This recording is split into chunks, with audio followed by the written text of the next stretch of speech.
یہ دن بہت ایک دکھی دن بھی ہے، مگر اس کے ساتھ ساتھ جو جذبہ ہے حریت کا وہ بھی اور بھی زیادہ مزید اجاگر ہوتا ہے۔ ہمت آتی ہے کہ وہ کتنے نڈر تھے کہ ایک اذان کو مکمل کرنے کے لیے انہوں نے اپنی جانوں کے جس طرح نذرانے دیے۔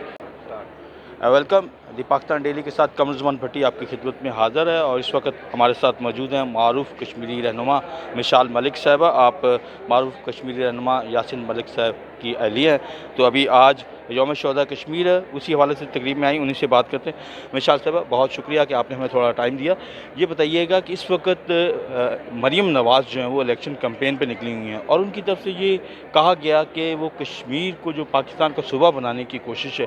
اس کے خلاف ہیں، اور وہ اسے کسی طریقے سے ہونے نہیں دیں گے۔ کیا دیکھ رہی ہیں اس حوالے سے آپ کیا؟ دیکھیے، میں انٹرنل پالیٹکس پاکستان کی میں اس پہ کامنٹ نہیں کرتی، کیونکہ ہم لوگ نیوٹرلی چل رہے ہیں، ہم لوگ کشمیر کاز کی بات کر رہے ہیں، اور ڈیفینیٹلی صوبے کی بھی بات اگر ہو تو یو این ریزولوشنز کے انڈر یہ سارا میٹر آتا ہے، اور میں فارن آفس میں بھی جاتی ہوں، ہمارے کانفرنسز ہوتے ہیں، تو ایسی تو کوئی بات ہمیں نہیں بتائی گئی اور نہ ہی ہمیں آن بورڈ لیا گیا ہے۔ جتنی بھی بات ہوئی ہے وہ آرٹیکل 370 35A، جو کہ ہندوستان نے اس کو ایک یونین ٹیریٹری میں تبدیل کرنا چاہ رہا ہے، اور اکھنڈ بھارت کا جو اس کا نیریٹو ہے وہ آزاد کشمیر کی طرف پھیلانے کی کوشش کر رہا ہے، اور رائٹ ٹو سیلف ڈٹرمنیشن کی بات ہے۔ اور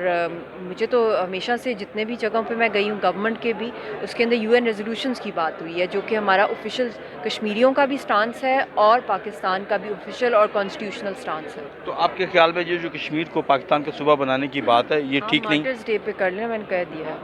اچھا، تو اب بھی تھوڑا شہداء کے حوالے سے بھی بات ہو جائے، تو جو کشمیری قربانیاں دے رہے ہیں، اور جیسے 1931 میں یہ سلسلہ ابھی تک جاری ہے، 90 ایئر ہو چکے ہیں، اور ابھی تک یہ قربانیوں کا سلسلہ جو ہے وہ جاری ہے، تو اس دن کے حوالے سے آپ کیا کہیں؟ بس یہ دن بہت ایک دکھی دن بھی ہے، مگر اس کے ساتھ ساتھ جو جذبہ ہے حریت کا وہ بھی اور بھی زیادہ مزید اجاگر ہوتا ہے۔ ہمت آتی ہے کہ وہ کتنے نڈر تھے کہ ایک اذان کو مکمل کرنے کے لیے انہوں نے اپنی جانوں کے جس طرح نذرانے دیے۔ وہ بھی ڈر سکتے تھے، وہ بھی ہٹ سکتے تھے، چھپ سکتے تھے کہیں پہ، اس وقت کی نماز وہ مس کر سکتے تھے، مگر انہوں نے وہ اذان کو مکمل کرنے کے لیے اس بہادری کا تو آئی تھنک ہسٹری میں کہیں مثال نہیں ملتی ہے۔ اور جس بے رحمی سے ان کو قتل کیا گیا اور ریلیجس فریڈم پہ ڈائریکٹ اٹیک کیا گیا، اور یہ میں سمجھتی ہوں صرف کشمیریوں پہ ٹارگٹ نہیں کیا گیا، مسلمانوں پہ نہیں کیا، یہ ہر مذہب کا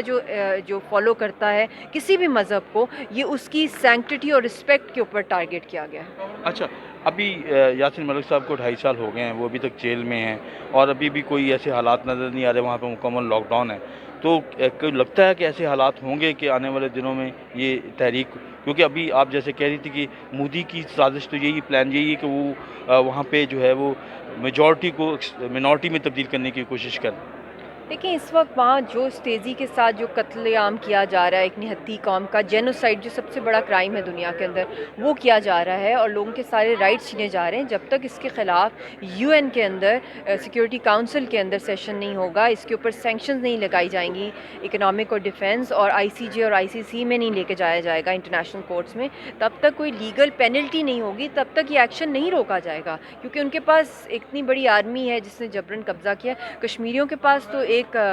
سب سے بڑی طاقت اللہ میں فیتھ ہے، مگر ہیومنلی پاسبل نہیں ہے کہ وہ اس آرمی کا مقابلہ کر سکے۔ جی، بہت شکریہ۔ جس طریقے سے مشال ملک صاحبہ کہہ رہی تھی کہ انڈیا کے اوپر ایک لیگل پلینٹی جو ہے نا وہ لگانی پڑے گی، اگر ان کے اوپر کوئی اس قسم کی کوئی سزا نہیں کی جائے گی تو پھر نیچرلی انڈیا جو ہے وہ مزور ہوتا جائے گا۔ تو اس وقت انٹرنیشنل کمیونٹی کی بھی ذمہ داری ہے کہ وہ انڈیا کے اوپر کوئی پریشر ڈالے، اس کے اوپر جو بھی معاشی پابندیاں وہ کم از کم لگائی جائیں تاکہ اس کو کنٹرول کیا جا سکے۔